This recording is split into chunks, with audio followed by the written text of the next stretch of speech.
నమస్తే, welcome to prime time debate. YS Jaganmohan Reddy Lingamayya కుటుంబాన్ని పరామర్శించేందుకు ఈ రోజు రాప్తాడు వెళ్లారు. అయితే ఆయన పర్యటనలో పోలీసులు ఆయనకు సరైన భద్రతను కల్పించలేదని, అలాగే ఆయన పర్యటనను అడ్డుకునే ప్రయత్నం చేశారు అని చెప్పి ఆరోపణలు చేస్తున్నారు. ఏదైతే లింగమయ్య హత్య జరిగిందో దానికి సంబంధించి పోలీసులకు కంప్లైంట్ చేస్తే వాళ్ళు ఎలాంటి కంప్లైంట్స్ తీసుకునేందుకు ఆసక్తి చూపించట్లేదు అని కూడా ఆయన చెప్పడం అయితే జరిగింది. ముఖ్యంగా ఆంధ్రప్రదేశ్లో రెడ్ బుక్ రాజ్యాంగం నడుస్తోందని, ఇక్కడ ప్రభుత్వం పోలీసులు కలిపి ఇక్కడ పాలన చేస్తున్నారని, ఇక్కడ ప్రభుత్వం ఏది చెప్తే పోలీసులు అదే ఆచరిస్తున్నారు. సో ఫైనల్గా అయితే ఆయన పోలీసు వ్యవస్థనే కించపరిచే విధంగా ఈరోజు ఆయన కొన్ని వ్యాఖ్యలు అయితే చేయడం జరిగింది. గతంలో కూడా మనం చూసాం పోలీసులను గొడ్డలో తీసుకొడతామని. అయితే పదే అంటే ఈ రోజు కూడా అదే అంశాన్ని ఆయన ప్రస్తావించారు. అసలు పోలీసు వ్యవస్థను జగన్మోహన్ రెడ్డి ఈ విధంగా కించపరచడాన్ని ఎలా చూడాలి, అలాగే కుటుంబ తగాదాల నేపథ్యంలో మానించినటువంటి లింగమయ్య హత్యను రాజకీయంగా మలుచుకొని ఫ్యాక్షనిజాన్ని మళ్ళీ పురుగొల్పుతున్నటువంటి జగన్మోహన్ రెడ్డి ఆలోచనల గురించి ఈరోజు డిబేట్లో చర్చిద్దాం. మనతో పాటు డిబేట్లో పార్టిసిపేట్ చేసేందుకు స్టూడియోలో ఉన్నారు సీనియర్ జర్నలిస్ట్ సత్యమూర్తి గారు, అలాగే మరో senior journalist doctor Durga Vadlamani గారు. నమస్కారం సార్. నమస్కారం మేడం. సత్యమూర్తి గారు, జగన్మోహన్ రెడ్డి గారు ఈరోజు రాప్తాడు వెళ్ళారండి. అంటే ఆఫ్టర్నూన్ వరకు రాప్తాడులో ఉంటారు, ఆ తర్వాత మళ్ళీ ఆయన బెంగళూరు వెళ్ళిపోతున్నారు అని చెప్పి వినిపిస్తూ ఉంది వార్తలు. సో నేను జనవరి నుంచి ప్రజల్లోకి వస్తాను, ఫిబ్రవరిలో వస్తానని రోజు చెప్తూ ఉన్నారు. కానీ ఆ బెంగళూరు ప్యాలెస్ నుంచి అడపాదడప హత్య జరిగినప్పుడు లేకపోతే ఏదన్నా డెడ్ బాడీ ఉన్నప్పుడు మాత్రమే వస్తున్నారు. సో ఈరోజు ఆయనకి రాప్తాడులో లింగమయ్య డెడ్ బాడీ ఆయనకి దొరికిందండి. సో దాన్ని అడ్డు పెట్టుకుని ఆయన రాజకీయం చేయాలని చూస్తున్నారు. అది కుటుంబ తగాదాల వల్ల జరిగింది అని కుటుంబ ప్రభుత్వం అంటోంది.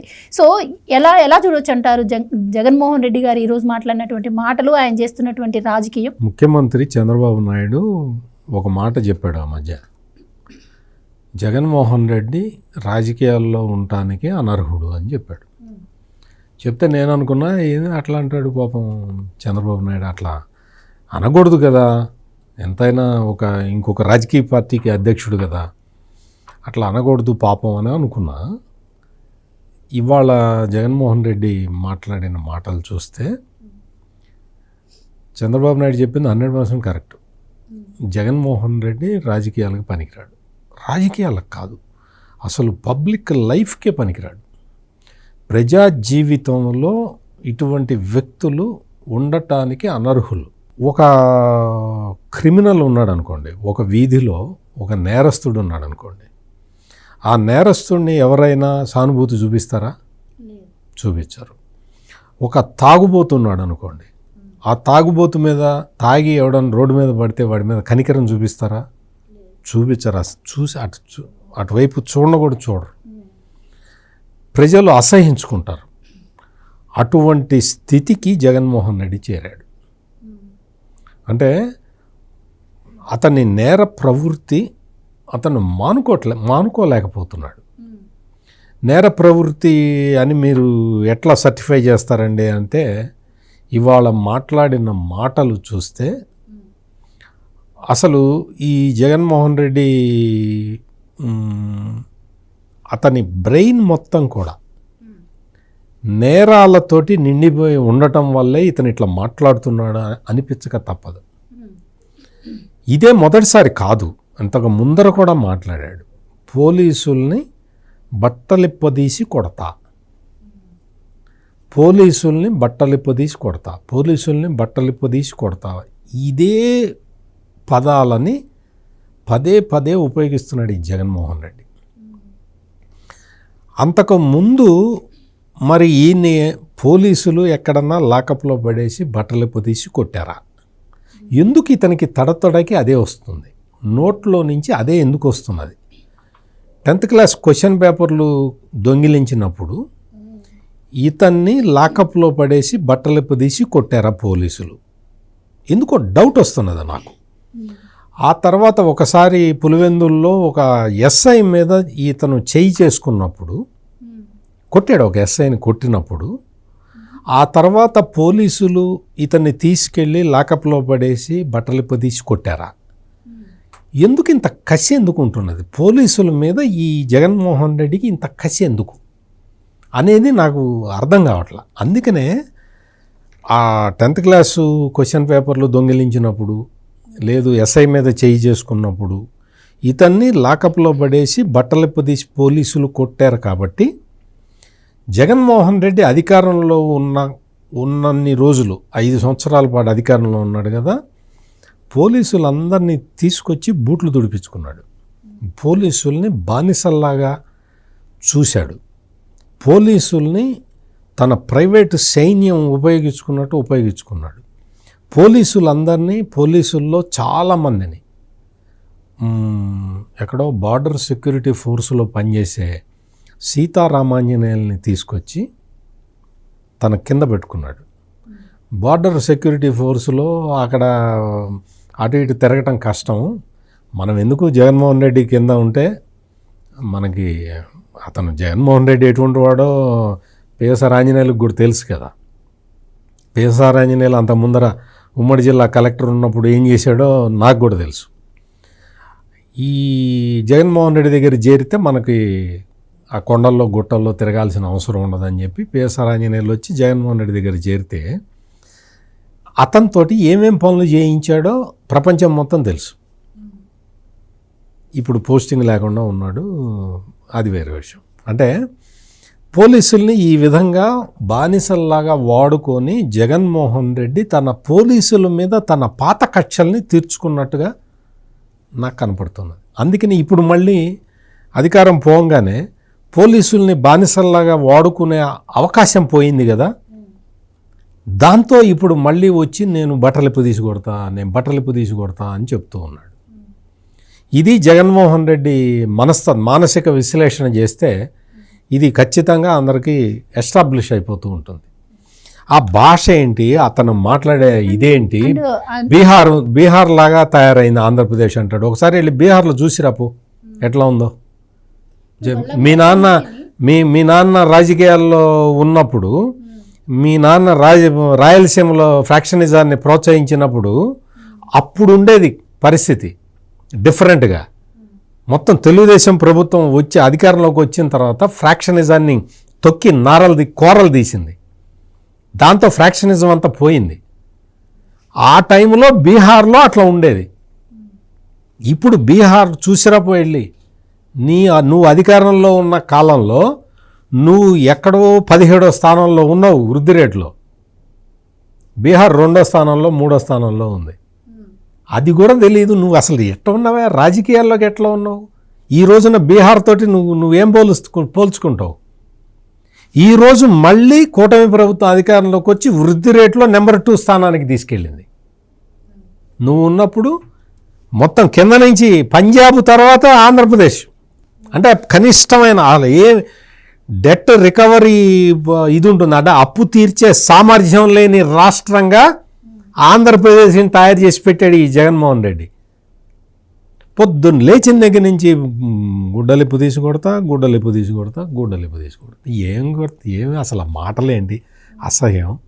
వైఎస్ఆర్ కాంగ్రెస్ పార్టీ వాళ్ళు ఇవాళ ఒక ట్వీట్ పెట్టారు. పోలీసులు ఎన్ని బ్యారికేడ్లు అడ్డంకులు సృష్టించినా మేము వీర సైన్యంతో కదిలి వెళ్ళాము అని ఏదో పెట్టాడు. అది పెట్టిన 2 నిమిషాలకి ఇంకో ట్వీట్ పెట్టాడు. వైఎస్ జగన్ పర్యటనకు కనీస భద్రత కరువు అని పెట్టాడు. ఈ 2 YSR Congress party official handle నుంచి పెట్టినవే. అంటే ఏది కరెక్టు? పోలీసులు బ్యారికేడ్లు పెట్టి అడ్డు పెట్టింది కరెక్టా, కనీస భద్రత కరువైంది కరెక్టా? ఏది కరెక్టో జగన్ ఒక్కటి పెట్టు. ఒక నిమిషం అది పెడతావు, 2వ నిమిషంలో ఇది పెడతావు. నీకు భద్రత కరువు అని పెట్టావు, కనీస భద్రత కరువు అని పెట్టావు. పైనేమో బ్యారికేడ్లు అడ్డు పెట్టి అని పెట్టావు. ఏది కరెక్టు? అంటే బ్యారికేడ్లు అడ్డు పెడితే అక్కడ పోలీసులు ఉన్నట్టు లెక్క, కనీస భద్రత కరువు అంటే నీకు అక్కడ ఎవరు లేనట్టు లెక్క. ఏది కరెక్టు? ఎందుక ఇట్లా అబద్ధాలు చెప్పుకుంటూ బట్టలిప్పు తీసి కొడతా? ఏం బట్టలిప్పు తీసి కొడతావు? ఏంటి 7 సముద్రాల అవతలున్నా లాక్కొస్తా నిన్ను. నెక్స్ట్ అదే జరిగేది. ఇటువంటివన్నీ పెట్టుకొని 6 కోట్లు ఖర్చు పెట్టారు దానికోసం. మళ్ళీ వచ్చారు, హెలికాప్టర్లో దిగాడు.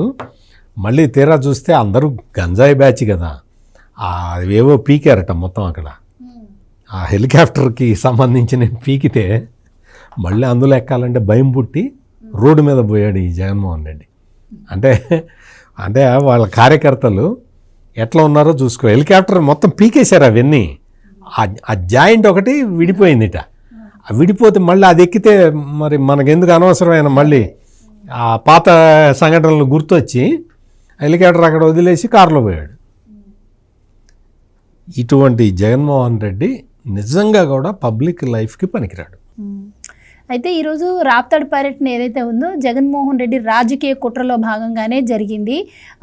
ఏదో బీసీల మీద ప్రేమ ఉన్నట్టు ఆయన నటిస్తున్నాడు. సో బీసీల మీద ఆయనకి నిజంగా ప్రేమ ఉంటే అక్కడ ఇన్ఛార్జ్ బాధ్యతలు బీసీకి అప్పగించవచ్చు కదా అని చెప్పి కూడా పరిటాల వర్గీయులు మాట్లాడుతున్నటువంటి పరిస్థితి. పరిటాల సునీత గారు కూడా ఒక మాట అన్నారు, ఈరోజు నిజంగా మేము అడ్డుపడాలి అనుకుంటే అసలు ఆ హెలీప్యాడ్ ఎంట్రన్స్లో కూడా రాదు రాప్తాడికి.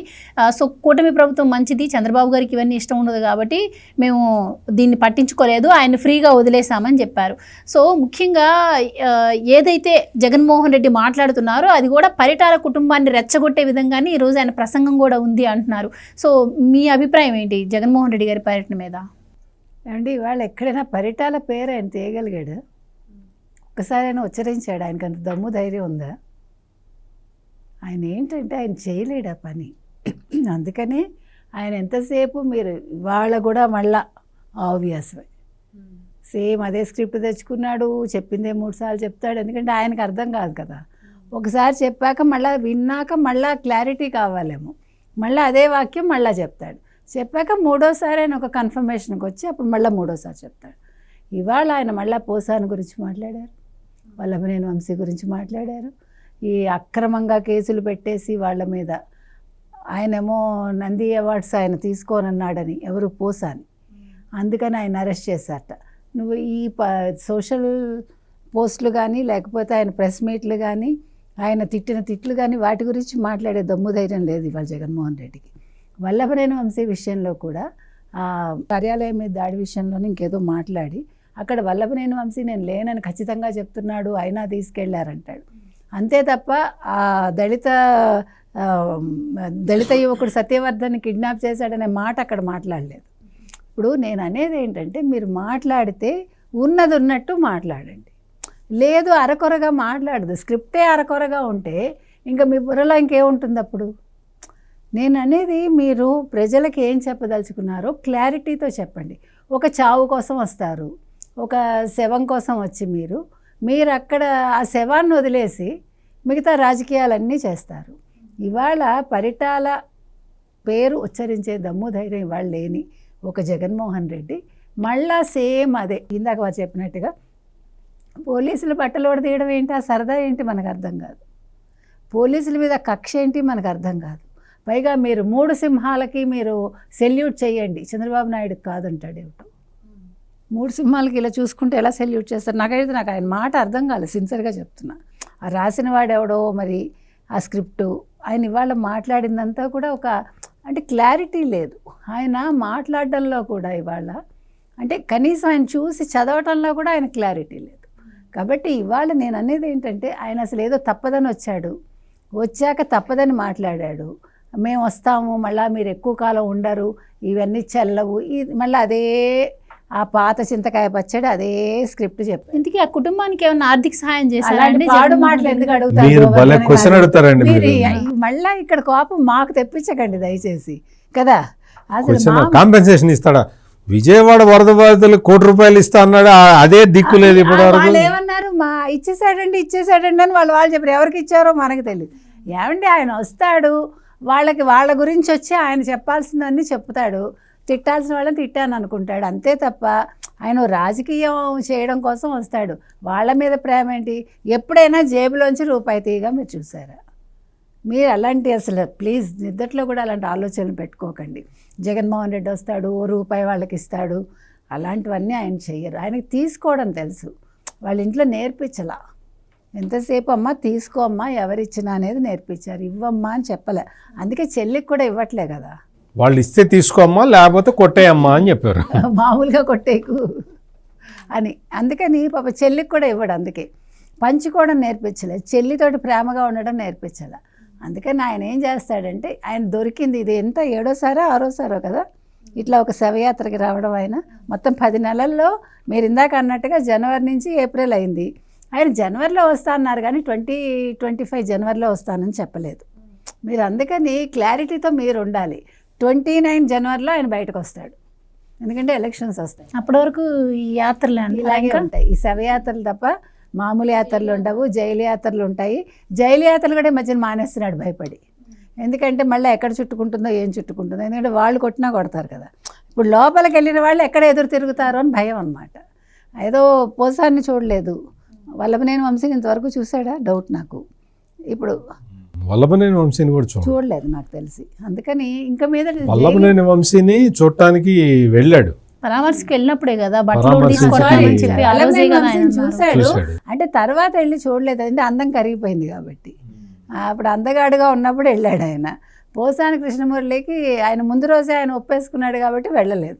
అంటే ఇక్కడ పరామర్శకి వెళ్ళి కూడా ఆయన ఏదో అక్కడ బీసీలకు అన్యాయం జరిగిపోతుంది, లేకపోతే బీసీలను ఇలా చంపేస్తున్నారు అని చెప్పి ఆయన అక్కడ మాట్లాడుతున్నటువంటి పరిస్థితి. అదే బీసీలకి ఆయన ఏమి చేయడండి. ఇప్పుడు గత ప్రభుత్వ హయాంలో 2019 నుంచి 24 వరకు బీసీలకి ఏమైనా చేశాడు ఆయన, ఎస్సీలకి ఏమైనా చేశాడు ఆయన. ఏం చేస్తాడంటే అది బీసీలా ఎస్సీలా ఎస్టీలా మీరు గమనిస్తే వాళ్ళందరి చేత తప్పుడు పనులు చేయించి వాళ్ళని చక్కగా జైలుకు పంపిస్తాడు. తను మాత్రం నిమ్మక నీరెత్తినట్టు ఇలాగే ఉండి ఈ శవయాత్రలకు వచ్చి ఆయన ఒక ఏమంటారు శుష్క వాదనలు చేసి వెళ్ళిపోతాడు. అందుకని మీరు చెప్పినట్టుగా అసలు నిజంగా ఆయనకి దమ్ము ధైర్యం ఉంటే అక్కడ ఒక బీసీ నేతను పెట్టాడు. ఇంకా ఏది మాట్లాడి వాళ్ళ తప్పనిసరి పరిస్థితుల్లో వచ్చాక వారు చెప్పినట్టుగా హెలికాప్టర్ మొత్తం పీకి పెట్టారు, ఏదో అయింది అది. ఇంకో విషయం ఇందాక వారు అన్నట్టుగా వీళ్ళు అడ్డు పెట్టేశారు పోలీసులు అన్నారు కదా, వాళ్ళు ఏం చేశారంటే ఇవాళ వైసీపీ వాళ్ళు మొత్తం అందరినీ పొలాల్లోకి పరిగెట్టుకుని వచ్చేయమన్నారు. అంటే జనాలు వచ్చారని చూపించుకోవటానికి. వచ్చిన వాళ్ళు వచ్చినట్టు మీరు వచ్చేయండి అన్నారు. మీరు గమనించండి, ఇవాళ అది చేశారు. ఎప్పుడు కూడా దగ్గరికి రానివ్వరు. ఇవాళ ఏంటంటే వాళ్ళకి మనుషులు రాలేదు ఎక్కువ మంది, కాబట్టి మీకు ఆ విజన్ పైనుంచి ఇట్లా తీసినప్పుడు డ్రోన్ తోటి మీకు జనాలు కనిపించాలి కదా, అందుకని మీరు పరిగెట్టుకుని రండి అని వాళ్ళందరినీ రప్పించారు. అందుకని వాళ్ళంతా కూడా వాళ్ళు సక్సెస్ అయిందనుకుని వాళ్ళు చెప్తున్నారు. ఇలా క్రిక్కిరిసిపోయారు జనాలతో. మరి ఏం ఇప్పుడు ఇందాక సత్యమూర్తి గారు కరెక్ట్గా చెప్పారు. సాక్షి వాళ్ళు ఇచ్చే స్టేట్మెంట్స్ అన్నీ కూడా వాళ్ళే కాంట్రడిక్ట్ చేసుకుంటారు. మీరు గమనించండి. ఇప్పుడు ఏమంటాడు, పోలీసులు అడ్డుకున్నారు, మళ్ళీ క్రిక్కిరిసిపోయారు అంటే ఏది కరెక్ట్ మనకు తెలియదు.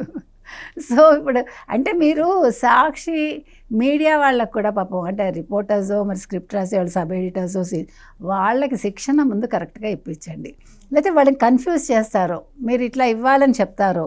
అందుకని ఇక్కడ తప్పు ఎవరితో మనకు అర్థం కావట్లే. కానీ మొత్తం సాక్షి మీడియాదే మొత్తం తప్పు ఒక పక్క, రెండో పక్క స్క్రిప్ట్ ఇచ్చేవాడి తప్పు, మూడో పక్క మొత్తం అసలు ఈ నేతలదే తప్పు నన్ను అడిగితే.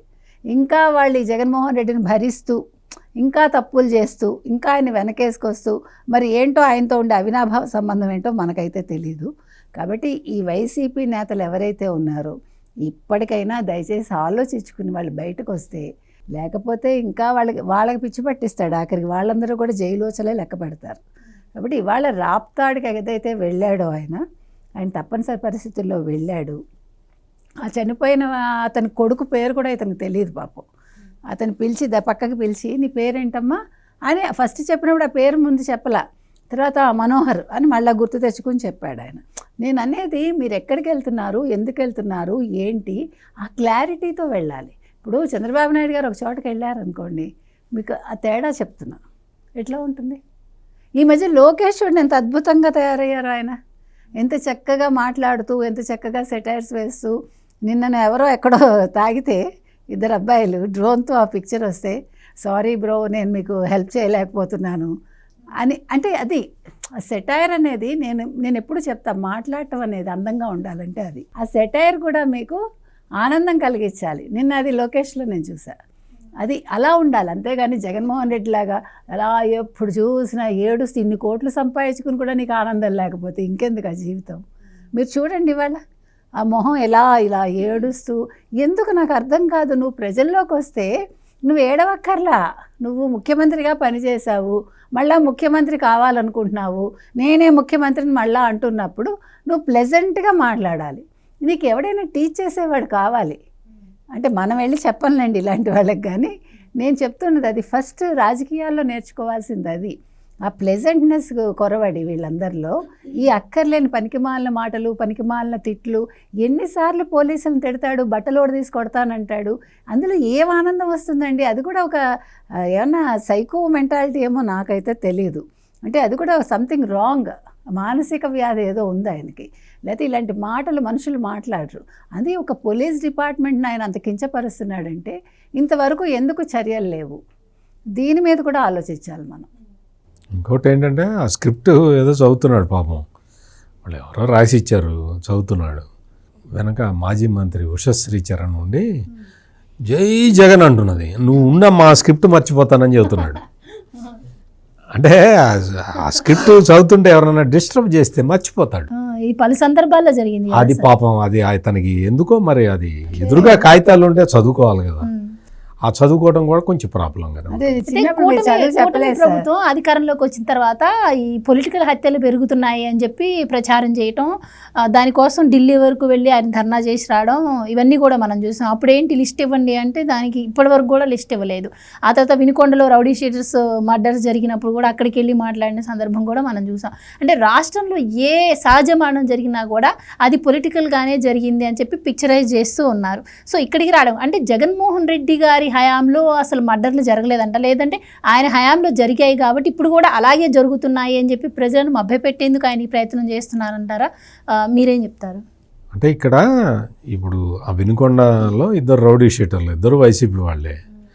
ఇప్పుడు ఇక్కడ ఈ రాప్తాడులో కూడా అదే, రాప్తాడులో ఆ తోపుతుర్తి ప్రకాష్ రెడ్డికిను ఇప్పుడు గోరంట్ల మాధవ్ అని పెద్ద మీద ఒక ఆయన ఉన్నాడు కదా, వీడియో కాల్ అంటే గోరంట్ల మాధవ్కి కరెక్ట్గా సరిపోతుంది.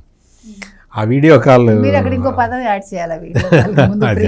ఆ దరిద్రం మనకి, ఆ వీడియో కాల్ గోరంట్ల మాధవ్ ఇప్పుడు నెక్స్ట్ రాప్తాడులో కంటెస్ట్ చేయాలని, కంటెస్ట్ చేయాలంటే అక్కడ ఆయన సామాజిక వర్గాన్ని పెంచుకోవాలని, అక్కడ మొత్తం అక్కడ క్లాష్ ఉన్నది, వాళ్ళకి క్లాష్ ఉంది. తోపుతుర్తి ప్రకాష్ రెడ్డికిను ఇతనికి గోరంట్ల మాధవ్కి, ఇద్దరు వైసీపీ వాళ్ళే, వాళ్ళిద్దరి క్లాష్లో ఇది జరిగింది. ఇది వస్తుంది, పోలీసులు ఇంకా చెప్పట్లేదు కానీ అదే చెప్తారు. ఇక్కడ జగన్మోహన్ రెడ్డి వచ్చి ఇంత కష్టపడి పాపం ఆ హెలికాప్టర్ కొక్కెం ఊడిపోయి ఇంత అయిపోయి దాదాపు 6 కోట్లు ఖర్చు పెట్టాడు ఈ మీటింగ్ కోసం. జగన్మోహన్ రెడ్డి కాదు, 6 కోట్లు ఎవరు ఖర్చు పెట్టారని మీరు అడగాలి. జగన్మోహన్ రెడ్డి కాదు, ఆ ప్రకాష్ రెడ్డి ఖర్చు పెట్టాడు. అతనికి 6 కోట్లు 6 crores ఖర్చు అయింది. ఒక్కొక్కళ్ళకి 200 రూపాయలు, 200 నుంచి 300 రూపాయలు ఇచ్చారు డబ్బులు రావడం కోసం. వచ్చినా కానీ ఎక్కువ మంది జనం రాలేదు. ఇక్కడ జగన్మోహన్ రెడ్డి ఇదేంటి అంటే గొంతు బొంగురు గొంతు వేసుకొని అరుస్తున్నాడు. ఈరోజు బట్టలు ఇప్పదీసి ఏముంది అక్కడ, ఏముంది? లింగమయ్య అనే అతను మర్డర్ జరిగింది, వెళ్ళావు పరామర్శించు, ఆ కుటుంబానికి ఇంకా 1 కోటి రూపాయలు పరిహారం ప్రకటించు, 1 కోటి రూపాయలు ఇవ్వు. నీ దగ్గర 1,00,000 కోట్లు ఉన్నాయి కదా, 1 కోటి ఇస్తే ఏమైపోతుంది నీకు? 1 కోటి రూపాయలు ఆ కుటుంబానికి పరిహారం ఇస్తే ఆ కుటుంబం మొత్తం నీ పేరు చెప్పుకుంటుంది కదా. నువ్వు అప్పుడు అధికారంలోకి రావడానికి మిగతా వాళ్ళకైతే ఇమ్మంటాడు 1 కోటి రూపాయలు, మీకు వరద బాధితులకు ఇమ్మన్నాడు కదా 1 కోటి, అది గుర్తుపెట్టి ఈయనివ్వడు. ఇక్కడ మొత్తం జగన్మోహన్ రెడ్డి పాలనలో 2019 నుంచి 24 వరకు 300 మంది బీసీలని మర్డర్ చేశారు, 192 మంది ఎస్సీలని మర్డర్ చేశారు, 58 మంది ఎస్టీలని మర్డర్ చేశారు, 11 మంది మైనారిటీలని చంపేశారు, 2027 మంది మహిళలు హత్యలకు గురయ్యారు. అంటే హత్యలు అంటే ఇంకా రకరకాలు. తెలుగుదేశం పార్టీ కార్యకర్తలు 79 మంది చచ్చిపోయారు. ఎన్నికల కోడ్ సమయంలో 13 మర్డర్లు జరిగినాయి, కోడ్ వచ్చిన తర్వాత 13 మర్డర్లు జరిగినాయి. ఎన్నికలు జరిగిన తర్వాత తెలుగుదేశం వాళ్ళ 6గురిని చంపేశాడు. ఈ మొత్తం ఈ రౌడీ ఎలిమెంట్స్ అందరూ కలిసి తెలుగుదేశం పార్టీ కార్యకర్తల మీద 2005 కేసులు, జనసేన పార్టీ కార్యకర్తల మీద 2014 కేసులు, బీజేపీ కార్యకర్తల మీద 69 కేసులు, అమరావతి రైతుల మీద అక్రమ కేసులు 2526. ఇది కాక 30,000 మంది మహిళలు మిస్సింగ్. ఇంత ట్రాక్ రికార్డు పెట్టుకొని ఈ రోజునొచ్చి నేను బట్టలిప్పు తీసి కొడతా అంటాడు. వాస్తవంగా బట్టలిప్పు తీసి కొట్టాల్సింది ఎవరిని? ఇంతమందిని మర్డర్ చేసిన జగన్మోహన్ రెడ్డినా, పోలీసులనా? ఎవరిని కొట్టాలి? బట్టలిప్పు తీసి ఎవరిని కొట్టాలి? ఇక్కడ జగన్మోహన్ రెడ్డి ఆడుతున్న ఈ వికృత నాటకం, దీన్ని వికృత నాటకం అంటారు. ఈ మొత్తం అంతా ఏదో ఆవేశం తెచ్చిపెట్టుకొని ఏదో ఆవేశం ప్రదర్శిస్తూ అట్ట చెబితే కార్యకర్తలందరూ రెచ్చిపోవాలి అని అనుకుంటున్నాడు. ఎక్కడికక్కడ బెండ్ తీస్తున్నారు. ఈ రోజున పోలీసులు ఇప్పటికే పోలీసు సంఘం ఒకసారి చెప్పింది, ఒకసారి జగన్మోహన్ రెడ్డికి వార్నింగ్ ఇచ్చింది, ఇట మాట్లాడమాక తప్పు అని. తిరుపతి ఎస్పీగా ఉన్న సుబ్బారాయుడు గురించి జగన్మోహన్ రెడ్డి ఇట్లాగే మాట్లాడాడు, పేరు పెట్టి మాట్లాడాడు. సుబ్బారాయుడు 7 సముద్రాల అవతలున్నా నిన్ను తీసుకొస్తా అన్నాడు. నువ్వు తెలంగాణ కేడర్ అనుకుంటున్నావు, నువ్వు తెలంగాణలో కాదు 7 సముద్రాల అవతలున్నా నిన్ను తీసుకొస్తా సుబ్బారాయుడు అని చేయి చూపించాడు. సుబ్బారాయుడు ఏమన్నాడు తెలుసా? ఆయన ఐపీఎస్ ఆఫీసరు. ఆయన ఏమన్నాడు తెలుసా? పోవా, నీదే కాదు నాది రాయలసీమ పో అన్నాడు. అంటే చూసుకుందాం రా అన్నట్టు. అంటే ఎందుకు చెప్తున్నానంటే, నువ్వు సుబ్బారాయుడు లాంటి ఒక సిన్సియర్ ఆఫీసర్ తోటి నువ్వు సుబ్బారాయుడు అని పేరు తీసుకొని మాట్లాడావు. ఆయన ఏమన్నాడు? నీకన్నా ముందు రాయలసీమలో నేను పుట్టాను, పో అతలు పో అన్నాడు. ఇదే కాదు సార్, అవినాష్ రెడ్డి గారికి సంబంధించిన ఈ సోషల్ మీడియా అకౌంట్స్ హ్యాండిల్ చేసే అతని పైన కూడా కేసు నమోదు చేసినప్పుడు అన్నారు, ఈసారి నీ ముందు వాళ్ళని సెల్యూట్ కొట్టేలాగా చేస్తాను పోలీసులను అని చెప్పి అతనికి హామీ కూడా ఇచ్చారు జగన్మోహన్ రెడ్డి. అవునవును. అది ఏంటి అంటే, వాడు సోషల్ మీడియాలో పోస్టులు పెట్టాడు. వాడిని తీసుకొచ్చి పోలీసులు వాడి మీద కేసు పెట్టారు. కేసు పెడితే నువ్వు ఏం చేయాలి? ఆ కేసు పెట్టింది కూడా ఎవరిని? ఆ వివేకానందరెడ్డి హత్య కేసు సంబంధించి ఆ సునీల్ యాదవ్ ఎవరో ఉన్నాడు, అతన్ని బెదిరిస్తూ పెట్టాడు అని కేసు పెడితే, ఇప్పుడు మరి అతన్ని బెదిరించటం కరెక్టా జగన్మోహన్ రెడ్డి? పెడితే నీకు పోలీసుల చేత సెల్యూట్ చేయిస్తానంటాడు. అంటే వివేకానందరెడ్డి మర్డర్ కేసులో క్లియర్ కట్గా జగన్మోహన్ రెడ్డి, అవినాష్ రెడ్డి పాత్ర క్లియర్ కట్గా కనపడుతున్నది. మీరు ఒకసారి ఓటీటీలో ఉంటుంది హత్య అనే సినిమా చూడండి.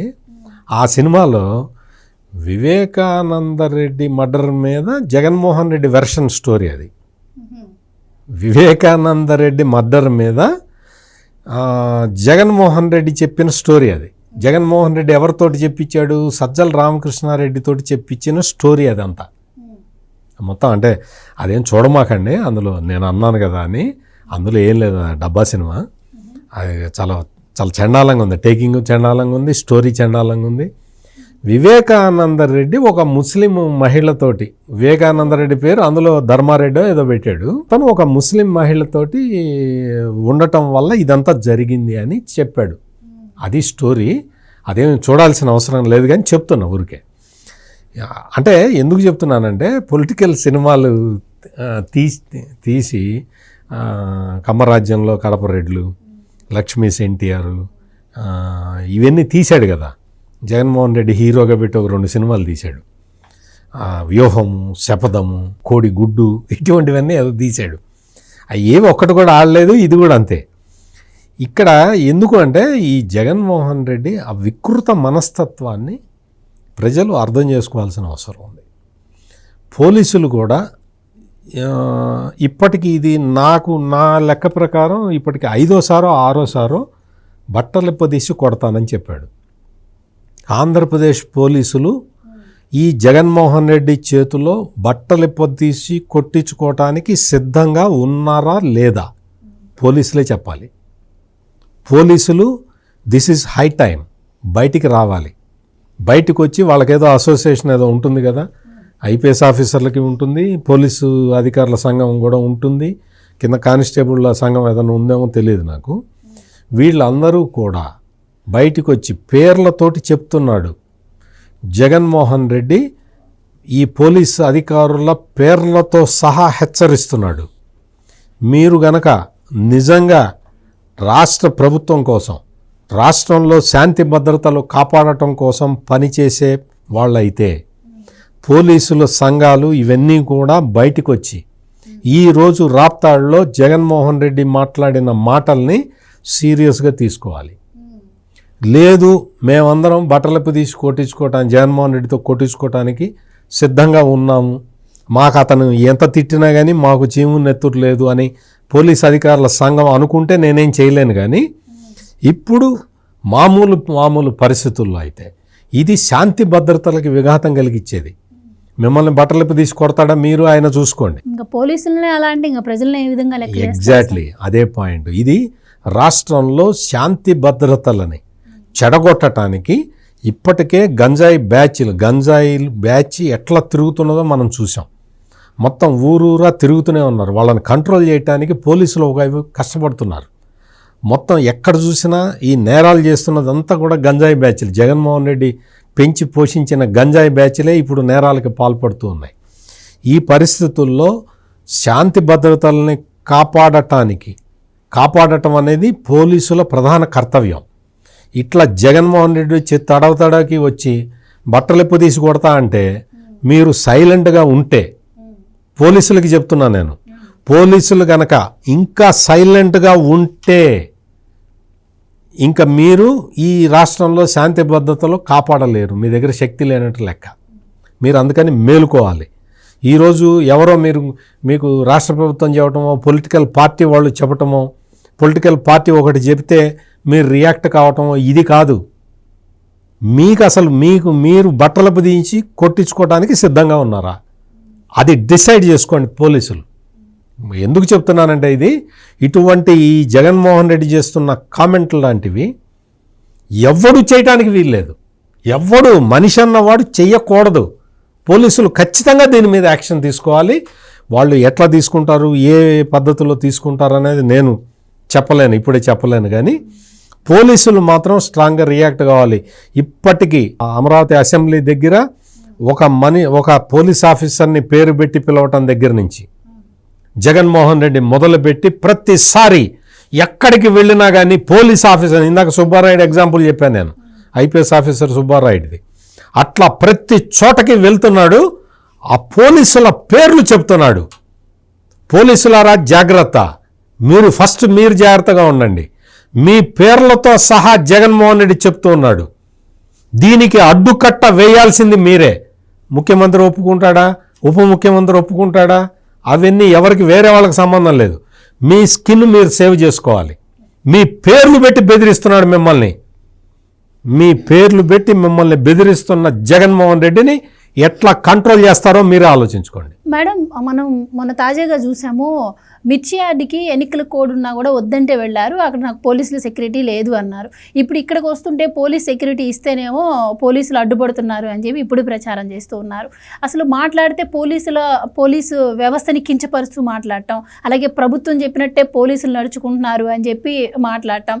అసలు ఒక బెయిల్ పైన ఉన్నటువంటి వ్యక్తి, ఇన్ని కేసులు ఎదుర్కొంటూ ఒక బెయిల్ పైన ఉన్నటువంటి వ్యక్తి ఈ విధంగా పోలీసులు రెచ్చగొట్టే విధంగా మాట్లాడుతుంటే, వాళ్ళ అస్తిత్వాన్ని వాళ్ళ కించపరిచే విధంగా మాట్లాడుతుంటే అసలు సహించాల్సిన అవసరం ఉందంటారా? అంటే దీనిపైన ఇప్పుడు హోమ్ మినిస్టర్ అనిత గారు కావచ్చు, అలాగే సుమోటోగా కేసులు వేయాల్సిన అవసరం లేదంటారా? మీరేం చెప్తారు? ఖచ్చితంగా ఉందండి.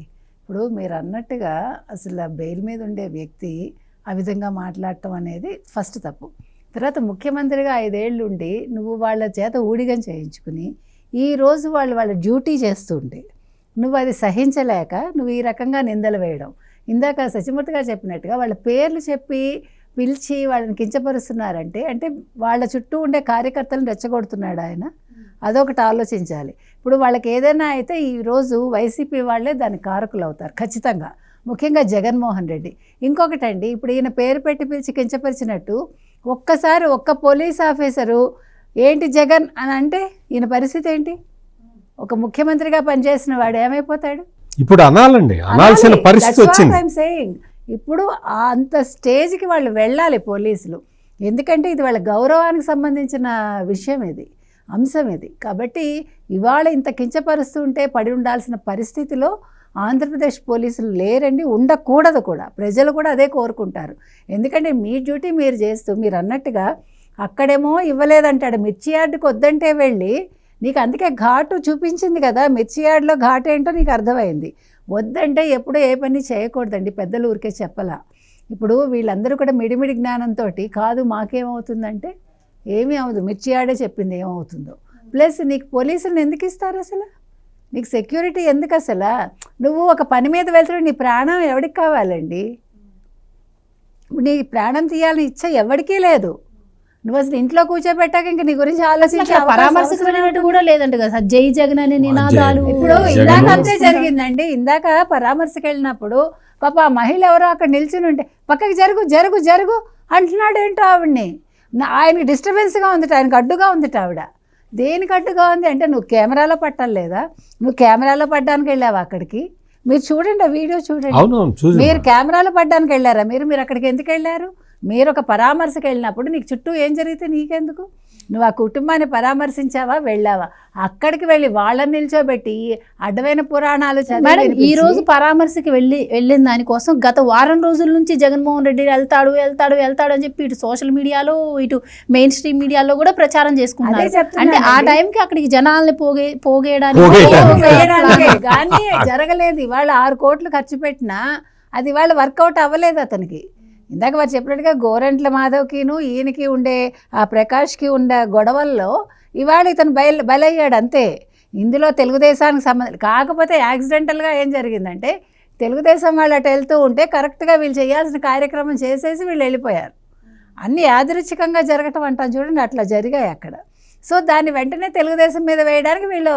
కానీ ఆయన మీడియా ముందు మాట్లాడుతున్నంతసేపు ఎక్కడా కూడా ఆ లింగమయ్య కుటుంబానికి సంబంధించిన వాళ్ళు ఎవరు కూడా ఇది ఫ్యాక్షన్ హత్య అని చెప్పి మాట్లాడిన సందర్భం కూడా ఎక్కడ కనిపించింది. అయితే కదా అదేదో బ్యాట్ చెప్పాడు ఆయన, ఆ బ్యాట్తో కొట్టారట అతన్ని. కొడితే ఈ కొడుకు కూడా అడ్డుకోవడానికి వెళ్తే కొడుకుని వాళ్ళు కార్నర్ చేసి కొడుతుంటే తండ్రి వెళ్ళాడు, అప్పుడు తండ్రిని చంపేశారట. కొడుక్కి దెబ్బ తగిలిందని ఇలా చూపించాడు. నాకైతే అక్కడ ఏం కనిపించలే. అంటే చెప్తున్నా మీకు, అంటే క్లారిటీగా వాళ్ళు చూపించారు కదా. సో ఇవాళ ఆయన చేసింది ఏంటంటే ఎప్పుడూ చేసినట్టుగానే ఇవన్నీ చదువుకుంటూ వచ్చాడండి. ఈ వల్లభనేని వంశీ గురించి, పోసాని గురించి నిజాలైతే మాట్లాడు. నిజం మాట్లాడే దమ్ము వైసీపీ వాళ్ళకి లేదు. మేము తప్పు చేసామనో చేయలేదనో మా వాళ్ళు మాట్లాడారు, అవును మా వాళ్ళు తిట్టారని చెప్పమనండి దమ్ముంటే. అవునయ్యా మా వాళ్ళు తిట్టారు అయితే ఏంటి అని అనమనండి. అది చెప్పకుండా మీరు చెప్పిన లింగమయ్య కుటుంబం అక్కడే ఉంది, వాళ్ళు ఏం మాట్లాడలే, వాళ్ళ పాటికి వాళ్ళు ఉన్నారు, ఈయన పాటికి ఈయన మాట్లాడుకుంటున్నాడు. అక్కడ ఎవరో అడ్డొస్తే వాళ్ళని వెళ్ళిపోమంటాడు, సెక్యూరిటీ లేదంటాడు, లేకపోతే ఉందంటాడు. జనాలు ఎలా వస్తారు సెక్యూరిటీ వాళ్ళు అడ్డుకుంటే? అక్కడ ఆ రోజు సెక్యూరిటీ లేదంటాడు. అసలు నీ ప్రాణానికి నీకెందుకు అంత విలువ? నువ్వు ప్రజల మనిషివైతే ఇవన్నీ ఆలోచించకుండా నువ్వు ప్రజల్లోకి వచ్చి పరామర్శించి వెళ్ళాలి. నీకు సెక్యూరిటీ ఉందా లేదా, పోలీసు రక్షణ ఇచ్చారా లేదా, ఇవన్నీ ఎందుకు? నువ్వు తప్పు చేయనప్పుడు అసలు నీ ప్రాణం ఎవరికి కావాలి? నువ్వు భయపడుతున్నావు కాబట్టి, అంటే నువ్వు తప్పు చేసావు. జగన్మోహన్ రెడ్డి తప్పు చేశాడు కాబట్టి ఇవాళ భయపడి నాకు రక్షణ కావాలి అంటున్నాడు. మొన్న లోకేష్ గారు స్వయంగా చెప్పారు కదా, డిప్యూటీ సీఎం పవన్ కళ్యాణ్ గారి కన్నా కూడా ఎక్కువ సెక్యూరిటీని ఇచ్చారు. అసలు ఎందుకండి, దేనికండి? మీరు ప్రజల కోసం సేవ చేయాల్సిన వాళ్ళు మీకు రక్షణ ఏంటండి? మిమ్మల్ని ప్రజలు ఎందుకు చంపుతారు? వాళ్ళకి అవసరమేముంది? మీరు ప్రజల కోసం పని చేసేటప్పుడు, ప్రజలకి మంచి చేసినప్పుడు మీ ప్రాణాలు ఎవడూ తీసుకోడు. అంటే మీరు తప్పు చేశారు కాబట్టి మీరు భయపడుతున్నారు, అంతే మనం చెప్తున్నాం. కాబట్టి జగన్మోహన్ రెడ్డి తప్పు చేశాడు కాబట్టి ఇంక మీరు ప్రజల్లోకి రావద్దు. మీకు రక్షణ లేదనుకుంటూ మీరు పోలీసులు తిడుతున్నారు కాబట్టి, పోలీసుల గొడ్డలు ఊడదీస్తామన్నారు కాబట్టి ఇంకా మీద పోలీసులు ఆయనకి రక్షణ ఇవ్వాల్సిన అవసరం కూడా లేదు. ఇది మనం చెప్తాం. నీకు కావాలంటే నీ ప్రైవేట్ సెక్యూరిటీ పెట్టుకో, లేదంటే నువ్వు యలహంక ప్యాలెస్లోనో తాడేపల్లి ప్యాలెస్లోనో పడుకుని నిద్రపో.